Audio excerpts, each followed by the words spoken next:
چلے گا کہ ہماری کیا کیا ذمہ داری ہے. عبادتیں اپنی جگہ ہیں، مگر سب سے پہلی ذمہ داری اپنے آپ کو اور اپنے گھر والوں کو جہنم کی آگ سے بچاؤ، اور آج ہی سے اس کی کوشش کرو. یہ میلاد النبی کی جو محفلیں بارہا سال سے جو ہو رہی ہے، اس لیے نہیں ہو رہی کہ آپ کو جمع کریں، بٹھائیں، مغرب سے عشاء تک بٹھائیں، نماز پڑھائیں، پھر شیرنی تقسیم کریں، خوشیاں منائیں اور بھجا دیں.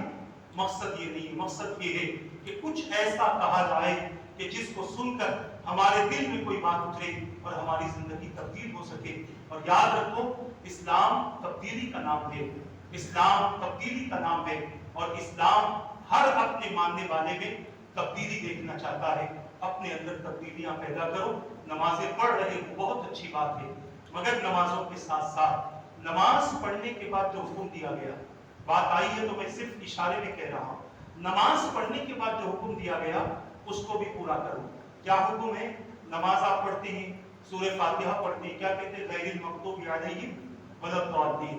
اس سے پہلے کیا کہتے ہیں؟ اهدنا الصراط المستقیم صراط الذین انعمت علیہم غیر المغضوب علیہم ولا الضالین. آپ نے کبھی اس کے معنی پر غور کیا ہے؟ کبھی ہم نے یہ سوچا ہے کہ ہم پڑھ کیا رہے ہیں اور کر کیا رہے ہیں؟ ہم دعا کرتے ہیں میں سیدھے راستے پر چلا، ان کا راستہ جن پر تیرا انعام ہوا ہے، اور ان کا راستہ نہیں جن پر غضب ہوا، گمراہ ہوئے، ان کے راستے پر نہ چلا. اب آپ اپنے دل پر ہاتھ رکھ کر سوچو، میں کسی کو ہاتھ اٹھانے نہیں کہوں گا، مائیں بہنیں بھی سوچیں. یہ سورہ فاتحہ پڑھ کر اپنی نمازوں کو مکمل کرنے کے بعد جب ہم اپنے گھر کے باہر نکلتے ہیں تو کس کا راستہ چلتے ہیں؟ کس کے طریقے پر چلتے ہیں؟ انہی کے طریقے پر چلتے ہیں جن پر اللہ کا غضب ہے، انہی کے طریقے پر چلتے ہیں جو گمراہ ہیں، انہی کا راستہ اختیار کرتے ہیں. یہ جھوٹ کا راستہ کن کا ہے؟ یہ دھوکوں کا راستہ کن کا ہے؟ یہ رشوت اور سود کا راستہ کن کا ہے؟ یہ گالی گلوچ، فحاشی، برائی، زنا، شراب، جوتے کا راستہ کن کا ہے؟ پورا قرآن پڑھ لو، قرآن نے کہیں یہ مسلمانوں کا راستہ نہیں فرمایا، یہ تو یہودیوں اور عیسائیوں کا راستہ فرمایا. یہاں دعا کر کے نکلتے ہیں کہ ان سے بچا، اور باہر نکل کر سب سے پہلے جو ملے گالی شروع، جو ملے دھوکہ شروع، جو ملے جھوٹ شروع. ذرا ہم سوچیں ہم کر کیا رہے ہیں. لہذا اگر ہم قرآن کی ایک آیت پر بھی صحیح طور پر عمل کر لیں تو یقیناً ہماری زندگی کامیاب ہے، ہماری زندگی کامران ہے. بس یہی عرض کرنا چاہتا ہوں، زندگی جب تک گزارے ہدایت پر رہے، کیونکہ انبیاء کرام نے بھی اپنی اولادوں سے یہی کہا تھا، اولادوں نے بھی یہی کہا تھا کہ ہم آپ کا راستہ چھوڑ کر ہم کسی اور راستے پر نہیں چلیں گے. حضرت یعقوب علیہ السلام پر جب موت طاری ہو رہی تھی تو یعقوب علیہ السلام نے اپنے بیٹوں کو بلایا. قرآن کہتا ہے کنتم شہداء اذ حضر یعقوب الموت اذ قال لبنیہ ما تعبدون من بعدی قالوا نعبد الہک و الہ آبائک ابراہیم و اسماعیل و اسحاق الہا واحدا ونحن له مسلمون. حضرت یعقوب علیہ السلام نے پوچھا میرے بیٹوں میرے بعد کس کی عبادت کرو گے؟ تو بیٹوں نے کہا کہ ہم آپ کے رب کی عبادت کریں گے. نعبد الہک و الہ آبائک، آپ کے اجداد کے رب کی عبادت کریں گے، یعنی ابراہیم علیہ السلام، اسماعیل علیہ السلام، اسحاق علیہ السلام، ان کے رب کی ہم عبادت کریں گے، ان کے علاوہ ہم کسی اور کی عبادت نہیں کریں گے، کیونکہ ہم مسلمان ہیں، ہم مومن ہیں. اور قرآن بھی ہم سے یہی کہتا ہے وَلَا تَمُوتُنَّ إِلَّا وَأَنْتُمْ مُسْلِمُونَ، تمہاری موت نہ آئے مگر اس حالت میں کہ تم مسلمان رہو. اور مسلمان وہ ہوتا ہے جو اپنی جبین کو جھکا کر، اپنے سر کو جھکا کر، اطاعت گزار رہ کر اپنی زندگی گزارتا ہے. میں نہیں کہتا، میں مانتا ہوں کہ یہ چیزیں بڑی مشکل ہیں، مگر اتنی بھی مشکل نہیں کہ بندہ نہ کر سکے، اتنی بھی مشکل نہیں کہ بندہ نہ کر سکے. دین بڑا آسان ہے، اس کو ہم نے سخت بنا دیا ہے اور ہمارے لوگوں نے اسے سخت بنا دیا ہے. ضرورت اس بات کی ہے کہ رسول اکرم صلی اللہ علیہ وسلم کی میلاد کی خوشی ہم تو مناتے ہیں، مگر ہماری وجہ سے ہم چاہتے ہیں کہ حضور خوش ہوں تو حضور کے مشن پر چلو. میلاد کی خوشی ہم منانا اتنا کمال نہیں ہے، ہماری وجہ سے مصطفیٰ کا خوش ہونا کمال ہے. حضور اگر ہم سے راضی ہو جائیں تو پھر تو سمجھو سب کچھ مل گیا، پھر کسی چیز کی ضرورت نہیں. انہیں راضی کرو. واللہ ورسولہ احق ان یرضوہ ان کانوا مؤمنین. اللہ اور اس کا رسول زیادہ حقدار ہے کہ ان کو راضی کیا جائے اگر وہ بھی.